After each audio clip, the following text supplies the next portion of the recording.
अस्सलाम वालेकुम बच्चों। आज जो है हम जमात पंजुम माहौल का मुतालिया हिस्सा अव्वल सबक नंबर 18 इसका मुतालिया हमने पहला टॉपिक देखे जंगलात की कटाई। प्यारे बच्चों, आज आइए हम जो है आलूदगी के बारे में मालूमात हासिल करते हैं। आलूदगी प्यारे बच्चों दो किस्म की होती है। नंबर एक जो है पानी की आलूदगी और दूसरा है हवा की आलूदगी। अब सबसे पहले जो है हम आलूदगी के माने देखेंगे। आलूदगी के माने होते हैं खराब करने का अमल, आलूदा यानी खराब। तो प्यारे बच्चों उसमें हम देखेंगे पानी की आलूदगी। आज के जदीद और टेक्नोलॉजी दौर में प्यारे बच्चों मुख्तलिफ़ किस्मों की सनतें, कारखाने, फैक्ट्रियाँ ये मौजूद है और ज़्यादा तादाद में है। इनसे जो पानी निकलता है ख़राब गंदा, वो आबी ज़ख़ीरा का जो पानी रहता है हमारा, उस पानी में छोड़ दिया जाता है, जिसकी वजह से क्या होता है पानी गंदा हो जाता है, यानी पानी आलूदा हो जाता है। ये इसकी एक आलूदगी, पानी की आलूदगी। दूसरा देखिए बच्चों, आज के दौर में जो है जदीद दौर में और साइंस और टेक्नोलॉजी के दौर में कि इंसान ने नई नई चीज़ें जो इजाद की है, उसमें सबसे पहले ज़राअत करने के लिए उसने जरासीम कश दवाओं का इस्तेमाल किया है। ये कीमियाई जरासीम कश दवाएँ ज़मीन में जज्ब होती है। बारिश का पानी जब गिरता है तो ये ज़मीन में जज्ब होती है और बारिश के पानी के ज़रिए बहते हुए अच्छे पानी में शामिल होती है और ये अच्छा पानी क्या हो जाता है, फिर आलूदा हो जाता है। ये उसकी दूसरी वजूहत है।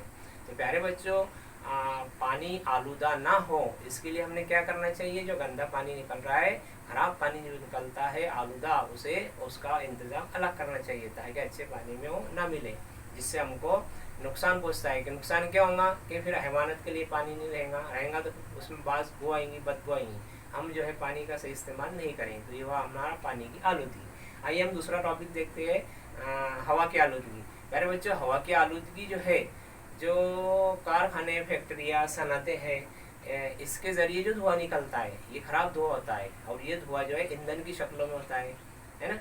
हम जो है घरेलू गैस, क्रोसिन है ना, मुख्तलिफ़ गैसें जलाने के लिए इस्तेमाल करते हैं, इनसे भी धुआं निकलता है और यही धुआं इनसे भी जो है धुआं निकलता है और ये धुआं जो है हवा में शामिल होता है, जिससे हवा की आलूदगी होती है। और प्यारे बच्चों, आपको मालूम है कि देवराई किसे कहते हैं?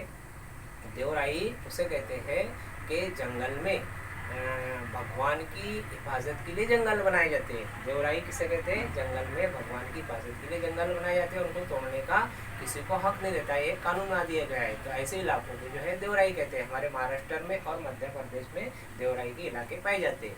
प्यारे बच्चों, दूसरी बात है कि मामन क्या है? मामन मालूम है आपको?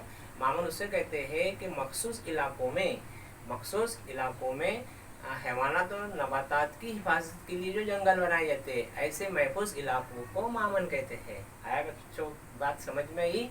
हाँ ठीक है। तो प्यारे बच्चों, सबसे पहले अब ये तो हमने देखे हवा की आलूदगी, पानी की आलूदगी। अब इसका रोकथाम किस तरह से करें हम? अब ये इस सबक में माहौल और हम, यानी माहौल में रहते हुए हम क्या करें? इस माहौल की हिफाजत करें। इसका मकसद ये है सबक का कि हम जिस माहौल में रह रहे हैं वहाँ पर हम ज़्यादा से ज़्यादा जंगलात लगाएं। जंगलात क्यों लगाए भाई ज़्यादा? क्योंकि जंगलों दरख्तों से जो है ज़्यादा से तादाद में ऑक्सीजन खारिज होती है और वो कार्बन डाइऑक्साइड जज्ब कर लेते हैं।